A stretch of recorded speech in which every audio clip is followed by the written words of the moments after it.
Hey guys, hope you guys are having a good day. Welcome to episode 3. Let me just see if anyone's going to jump on before we get started. Awesome. I hope you guys are enjoying the episode so far. We are going to talk today about what's lurking behind that might be causing stress. And I know yesterday I gave you a little bit of homework, and today you have like a 5-minute assignment. Hopefully you can try to get done today. But if you are here live and you did do your homework, I'd love to hear that you went through it. Hey, Janet, welcome. I'm so glad you're here. The worksheet was called a bust through sheet, and it's to help you remember more out of this 30-day journey. So I can teach you a little bit, but if you can take a few minutes to deepen that experience, and I think that there's something that might help you with that, that's where I'm going to share it with a little bit of a homework assignment. So we're going to get started right away because I know your time is valuable and I want you guys to get into the content. So what's lurking behind that causes stress? That's what we're going to talk about in today's episode. We're going to talk about what might be causing you stress that you don't even realize exists in your life. And a strategy that will help you recognize that and kind of help you stop letting it affect you. Stop letting it affect you. If you had a chance to listen to the episode yesterday, there was that Buster sheet. It was to help you understand what types of stresses you are experiencing and maybe some solutions. Maybe it was spontaneous, maybe it was ongoing, but there's also these other type of stress that we don't even realize. And if you haven't done that yet, go ahead and do that at some point. Remember, as we progressed through this episode, if you have any comments or questions, put them in the comments or questions and I'll try to address them at the end. Okay, so there are times, though, that we act in a certain way and we don't even know why, Sometimes we're grouchy and we don't even understand it. Well, in her book, Molecules of Emotion, Dr. Candace Pert attributed disease-related stress in terms of information overload, where the body is so taxed by unprocessed sensory input in the form of suppressed trauma or undigested emotions that it becomes bogged down and cannot flow freely, sometimes even working against itself. Now that's a lot to digest right now, and I want you to rewind a few times to hear that again. But basically, there's this experiences that we go through in life that are either causing us some pain because someone hurts us or something happens to us, or maybe we just are taking in so much information that we can't process it at the time that we're taking that in. And that's why she refers to it as undigested information. I think it's a very good visual. We take it in and we can't sometimes emotionally process it. And it might have been just one-time situation where someone hurt us that we cared about, or maybe it was work and maybe there's just so much and we haven't dealt with everything. I know when I was working full-time and trying to take care of the girls, trying to take care of the home, there was just so much and we just didn't have time I didn't have time to deal with it.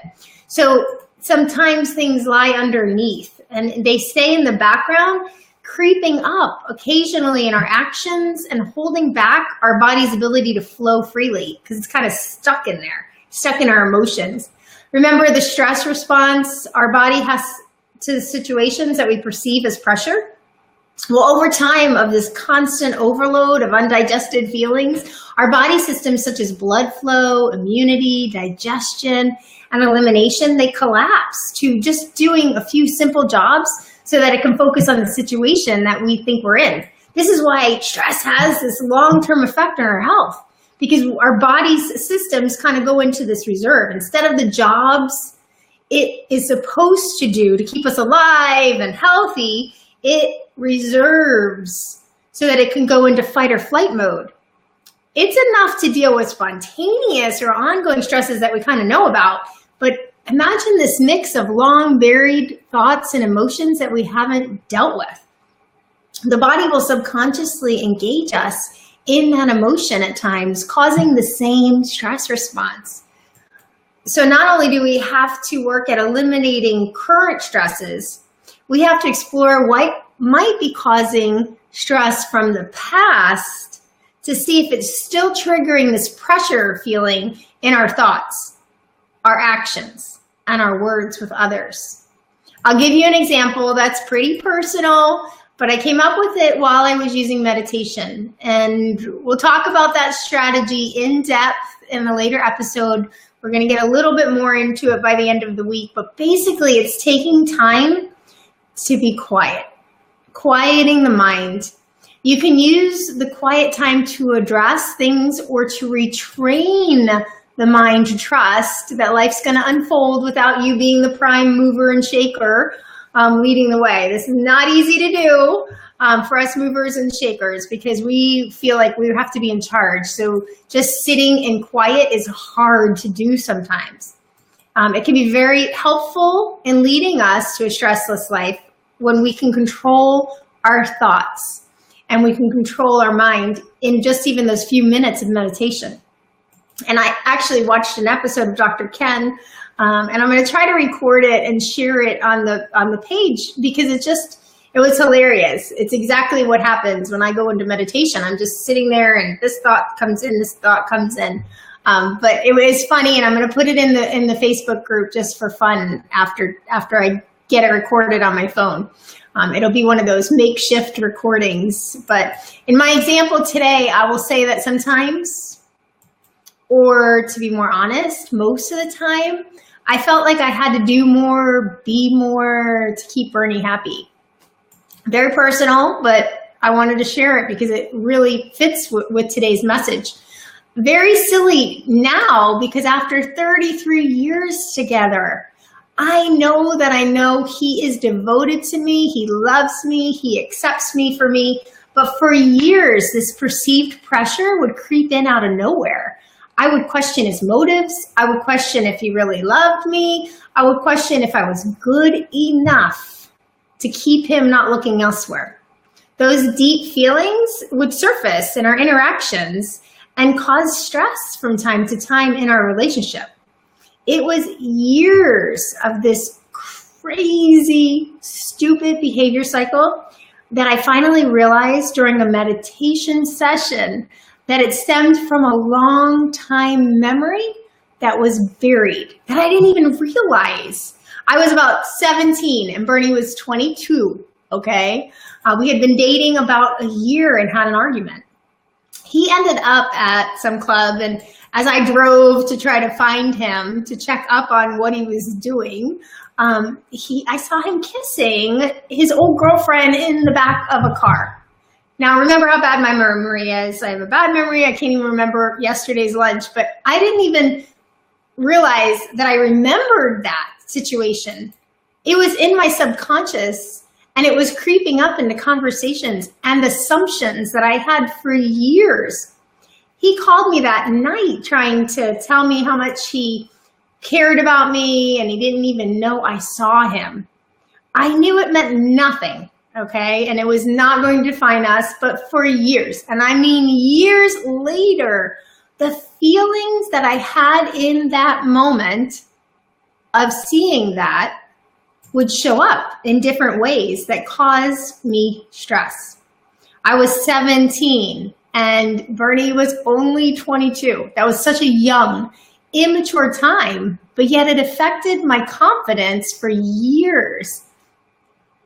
I shared that personal story because it's important to see if there's anything lurking in you that keeps creeping up. The first step is to get rid of these subconscious thoughts. And to do that, we have to take the time to know that they're even there. Now, when I saw that thought pop into my mind during a quiet session, again, I didn't even know it was there. So you have to try to explore and see if there's anything that creeps up in something that you're thinking about. I didn't know that that was something that was there and affecting how I responded to him in certain situations. Simply using a quiet time to see what thoughts come through your mind is a good place to start. There's a lot more to meditation, but for tonight, just try to sit quietly, 5, maybe 10 minutes, and just you sit quietly, see what comes through your mind, and then write down your thoughts. After the session, write down your thoughts that came to mind. See if any of the thoughts are leading to negative feelings that may mean something is still unresolved for you. So if you sit your 5 to 10 minutes, you're in quiet time, you're just listening to the thoughts that come through. Don't do anything in the moments. Let the time go by. Set your phone timer. And then afterward, just write down what you thought about. And in those notes, look and see if anything gives you that negative feeling. More than likely, that's something that's unresolved for you. And it may creep up and cause you stress. I had to put that long time memory in its place. And when I took the time to tell myself that, seriously, Maria, we were practically teenagers, and that moment in time does not discredit all that we have shared. So get over yourself. I had to do that. I didn't waste time anymore questioning stupid stuff. It was really like a lift of pressure, you know, that word again, that just lifted when I actually saw it for what it was and realized that may be why I'm questioning this or silly stuff. Until I knew it existed, though, and I did some self-talk and reality checks, I wasn't even able to eliminate that stress that it caused because I didn't know that that was the cause of it. I want to encourage you to take the time to see what might be lurking in your subconscious and try to deal with it sooner than later, okay? Tomorrow, we're going to talk a little bit more about the biology of belief, because there's a lot in our thoughts that really do make a difference in our actions and in what we feel. And that feeling of stress we want to eliminate over this journey.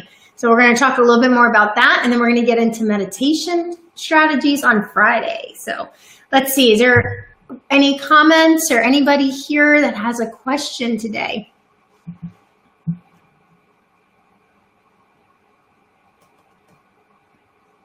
Awesome. All right, now I want you to comment any questions you have in the Facebook group. Always share what you want to know more about. And I also appreciate those that are commenting that they got something out of a session that really helps me to keep feeling confident in sharing the information with you. So I really appreciate that. And just reach out. If you need something, that's what we're here for. I'm here to help you with this journey so that we can maybe recover from this stress addiction a little quicker. So I appreciate you guys being here. If you're watching the replay, I appreciate you guys. Remember to do your homework and reach out if you need anything. Have a great day.